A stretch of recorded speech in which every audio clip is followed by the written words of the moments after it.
আপনাদেরকে ঠকিয়ে আপনাদের ঘাড় মোটকে টাকা নিয়ে যাচ্ছে। কারণ নিজেরা কিছু জানেন না তো, তাই মনে হয়। যেদিন থেকে দেখবেন নিজেরা আইন জেনেছেন তখন এটা মনে হবে না, তখন আপনারা আমাদেরকে সাহায্য করতে পারবেন। কেন হলো, এটা এরকম হলে ভালো হতো না? যেদিন বাড়ির কাজ নিজের দেখবেন, যে মহিলারা না নিজেরা বাড়ির কাজ জানেন, তারা বাড়ির কাজের লোক ছুটি নিলে অত চিন্তিত হন না, তাদের অসুবিধা হয় না। বাড়িতে 30 জন লোকের রান্না করতেও রাঁধুনি না থাকলে অসুবিধা হয় না। বুঝতে পারছেন আমি কি বলতে চাইছি? আপনারা কিছুই জানেন না। আমার কাছে তো লোক যখন আসেন, যে জিনিসটা নিয়ে এসেছেন তার ভেতরে ওনার বাচ্চা নেই, ওনার বাচ্চা কিডন্যাপ হওয়ার গল্প লেখা আছে, তুমি সেটা পড়েনি নিত। বুঝতে পারছেন কি বলতে চাইছি?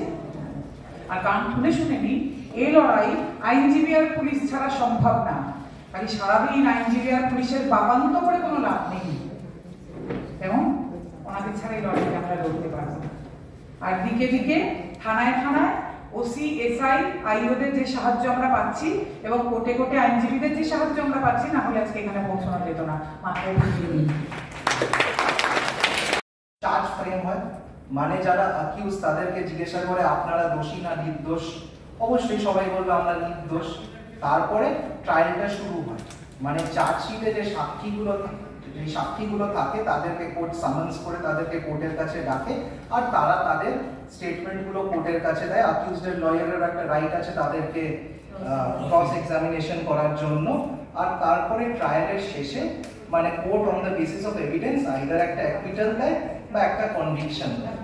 এবার এই প্রসেসটা তো একটা প্রচন্ড লেন্দি প্রসেস। অনেক ক্ষেত্রে দেখা যায় চার্জশিট জমা দেওয়ার পর ট্রায়ালটা শেষ হতে হতে হয়তো 5-10 বছর লেগে গেল। এরকমও আমি কেস দেখেছি যেখানে 23 বছর একটা 376 এর কেসে ট্রায়াল চলছে। এবার তাহলে অপশনটা যখন আমি মনে করছি অ্যাজ অ্যান অ্যাকিউজড আমার বিরুদ্ধে যে কেসটা করা হয়েছে সেটা ফলস বা সেটাতে ম্যাটেরিয়াল নেই, তখন আমি হাইকোর্টের কাছে সেকশন 482 সিআরপিসি তে একটা কোয়াশিং এর একটা অ্যাপ্লিকেশন ফাইল করতে পারি। এবার সব কেস তো অবশ্যই কোয়াশিং হয় না, কোয়াশিং এর কিছু নির্দিষ্ট গ্রাউন্ড থাকে। সবথেকে যেটা নাম করা জাজমেন্ট কোয়াশিং এর ক্ষেত্রে সেটা হচ্ছে state of Haryana versus Bhajanlal, যেটা সুপ্রিম কোর্ট 1990 তে জাজমেন্টটা দিয়েছিল। সেখানে সুপ্রিম কোর্ট অনেকগুলো গাইডলাইন্স ডে ডাউন করেছিল যে কোন কোন ক্ষেত্রে হাইকোর্ট একটা কেস কোয়াশ করতে পারে। 1 নম্বর গাইডলাইন হচ্ছে যেখানে ম্যাটেরিয়ালস অফ দি অফেন্স সেটা কমপ্লেন্টে আর during the course of investigation disclose করছে না। একটা উদাহরণ দিচ্ছি, 498 এর কেস ধরুন। 498 এর কেসে হাজবেন্ড ছাড়া একটা টেন্ডেন্সি থাকে হাজবেন্ডের অন্য সব ফ্যামিলি মেম্বারদেরকে ইমপ্লিকেট করতে, হয়তো অনেক দূর সম্পর্কের আত্মীয় যারা হয়তো সেখানে থাকেই না, ঠিক আছে। এবার কমপ্লেন করে অনেক সময় আমরা দেখি যেটা হয়তো হাজবেন্ডের বিরুদ্ধে একটা কোনো স্পেসিফিক অ্যালিগেশন আছে ফিজিক্যাল এন্ড মেন্টাল টর্চার করতো, হয়তো তার ম্যারিড সিস্টার ইন ল কে কমপ্লেন্টে জেনেছে, সে হয়তো অন্য কোনো শহরে থাকে বা হয়তো সেই ডিস্ট্রিক্টেই থাকে না, তার বিরুদ্ধে জাস্ট একটাই লাইন লেখা আছে যে আমার হাজবেন্ডকে এরকম করে ফোন করে ইনস্টিগেট করতো। তো এই ক্ষেত্রে তার বিরুদ্ধে কোনো স্পেসিফিক অ্যালিগেশন নেই বা তার বিরুদ্ধে কোনো স্পেসিফিক রোল অ্যাট্রিবিউট করে ফিজিক্যাল বা মেন্টাল ক্রুয়েলটি, তখন সে হাইকোর্টে একটা কোয়াশিং এর অ্যাপ্লিকেশন ফাইল করতে পারে যে আমার বিরুদ্ধে কোনো ম্যাটেরিয়াল নেই, আমি ওইখানে থাকি। ছেলেটিকে কোন রকম ভাবে এই সমস্যাটার মধ্যে ফাঁসানো এবং তার প্রতি সেই পার্টিকুলার ছেলেটিকে 376 এর অ্যাম্বিটে বা 376 এর সেকশনের ইনগ্রেডিয়েন্টসের মধ্যে আনার জন্য সেই 417টাকে ইনকর্পোরেট করা হয়।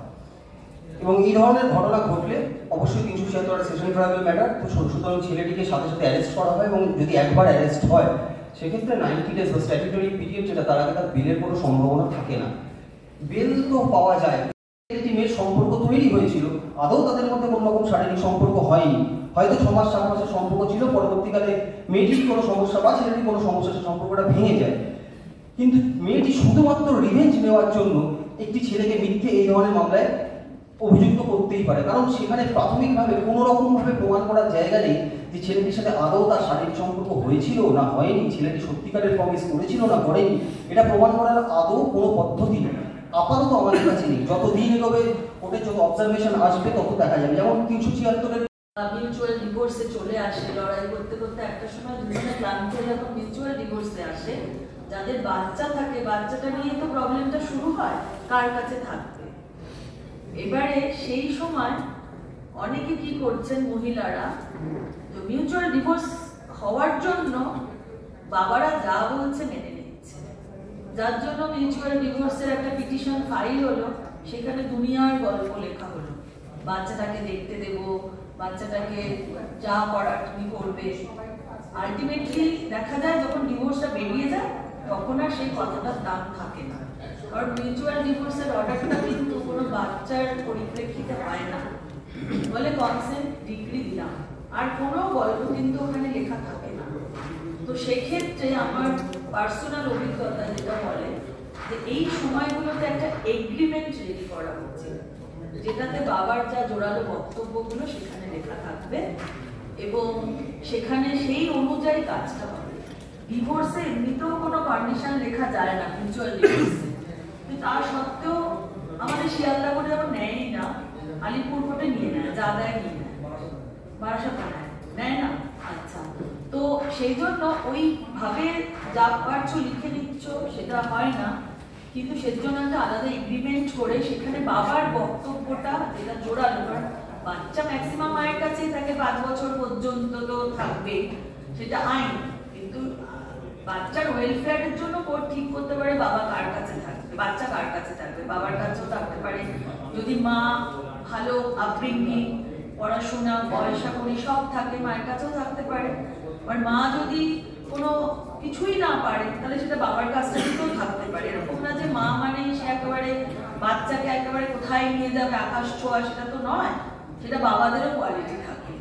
তো সেই জন্য এইটা খুব পরিষ্কারভাবে যদি কারো মিউচুয়াল ডিভোর্সটা হয়, বাচ্চার গল্প থাকে, ডিভোর্সের পিটিশনের বেসিসে যেন কিছু না হয়, কারণ পরবর্তীকালে আমি নিজে দেখেছি ডিভোর্স হয়ে গেছে, সেখানে লেখা ছিল বাচ্চাকে ভিজিটেশন দিতে হবে, বাচ্চাকে বাবা টাকা দেবে, কিন্তু টেকনিক্যালি কিন্তু সেটা তার মা মানছে না, তো বাবাকে কাস্টাডি মামলা করতে হলো, মাও করেছেন বাবাও করেছেন।